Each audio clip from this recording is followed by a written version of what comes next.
مفتی سراج حکیم صاحب کے آفیشیل چینل کو سبسکرائب کریں۔ میرے محترم سامعین،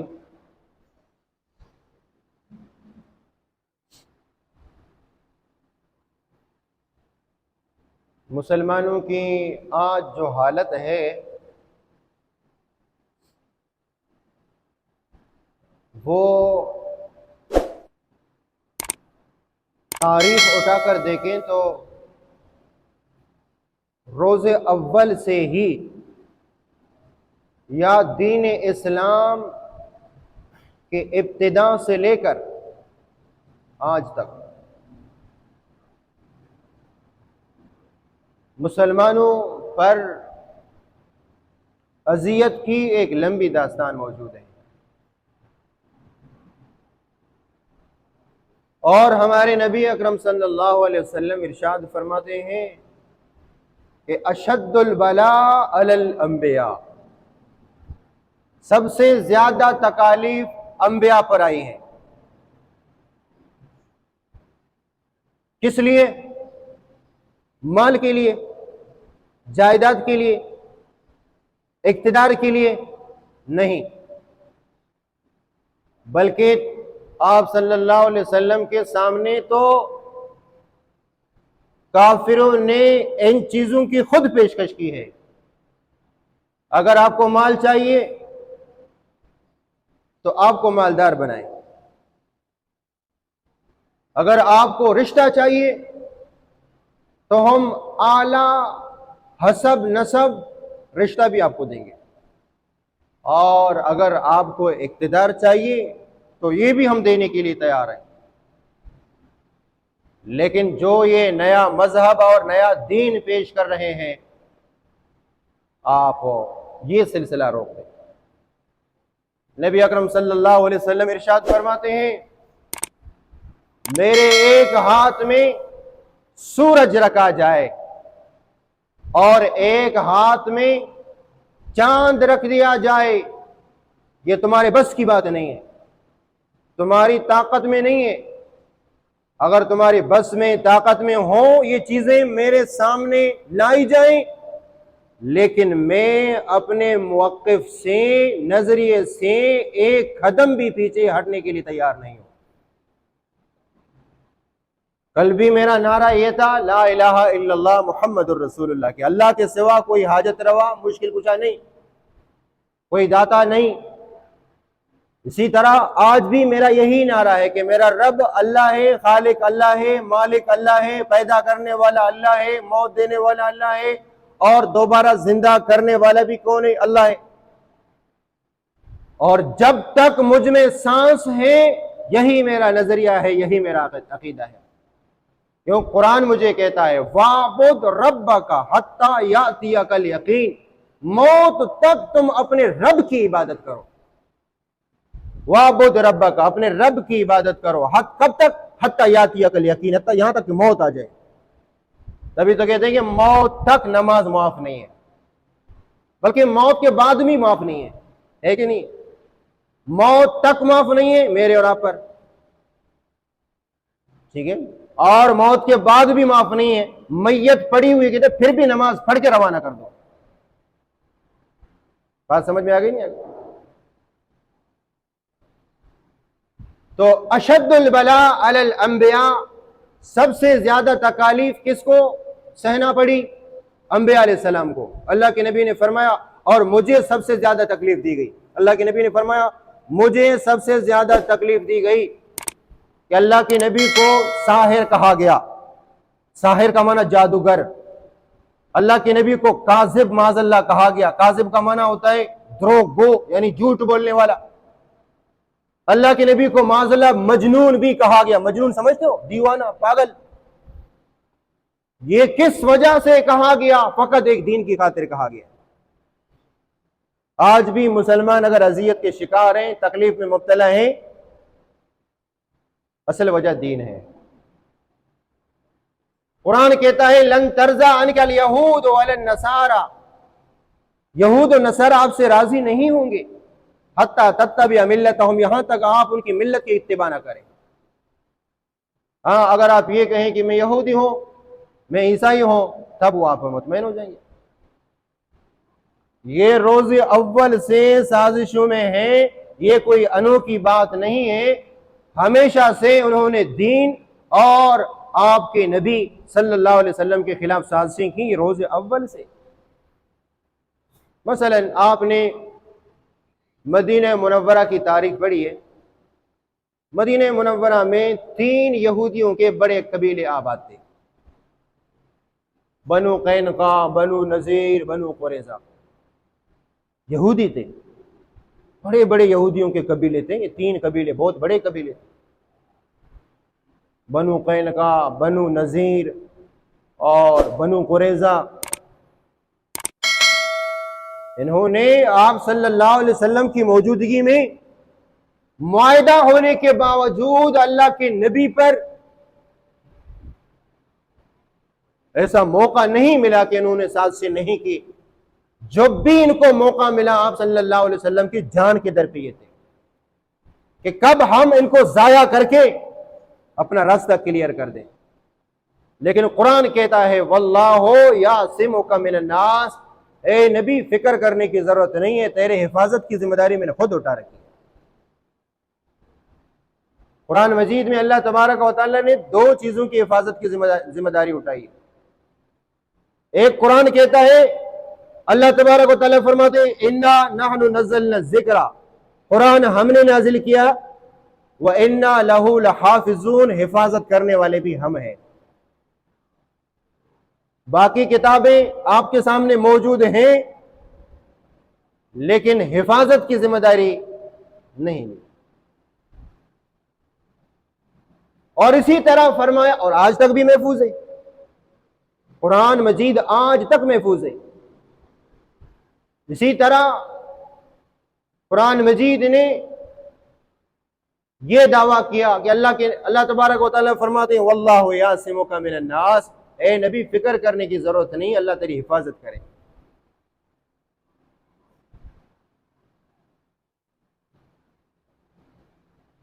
تو ان 3 قبائل نے ہر وقت میں آپ صلی اللہ علیہ وسلم کے خلاف سازشیں کی۔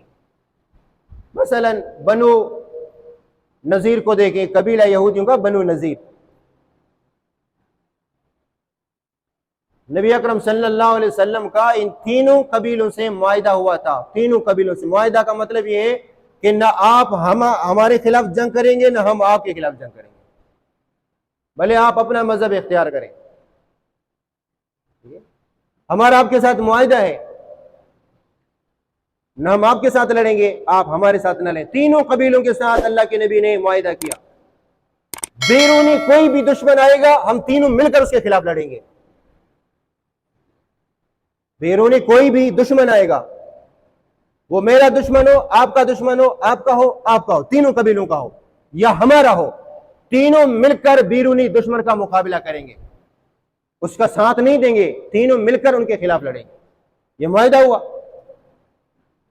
لیکن ہمیشہ غداری ان تینوں قبیلوں نے کی ہے، قرآن اس پر گواہ ہے، تاریخ اس پر گواہ ہے، احادیث اس پر گواہ ہے۔ مثلا لے لیتے ہیں بنو نذیر کو، ایک قبیلہ ہے بنو نذیر، اللہ کے نبی صلی اللہ علیہ وسلم کا ان کے ساتھ معاہدہ ہوا تھا کہ جو بیرونی دشمن آ کر ہم سے مدینہ میں لڑے ہم تینوں مل کر ان کا مقابلہ کریں گے، 3 آپ اور 1 ہم۔ لیکن ہوا کیا، ایک مرتبہ ان لوگوں نے آپ صلی اللہ علیہ وسلم کو کسی فیصلے میں بلایا، اللہ کے نبی صلی اللہ علیہ وسلم کو کسی فیصلے میں بلایا، کس نے؟ بنو نذیر نے، بنو نذیر قبیلہ نے آپ صلی اللہ علیہ وسلم کو کسی فیصلے میں بلایا اور اپنے چند اوباش لڑکوں کو خفیہ طور پہ یہ ذمہ داری لگائی کہ اللہ کے نبی جہاں پہ بیٹھتے ہیں آپ اوپر سے جا کر ایک پتھر اللہ کے نبی کے سر کے اوپر گرا دینا تاکہ معاذ اللہ اس کا خاتمہ ہو جائے۔ حالانکہ ان کے ساتھ اللہ کے نبی کا معاہدہ ہوا کہ نہ آپ ہمیں ستائیں گے، ہم آپ کو نہیں ستائیں گے، آپ ہمیں تنگ نہیں کریں گے، ہم آپ کو تنگ نہیں کریں گے، نہ آپ ہم سے لڑیں گے، ہم آپ سے بھی نہیں لڑیں گے، امن معاہدہ۔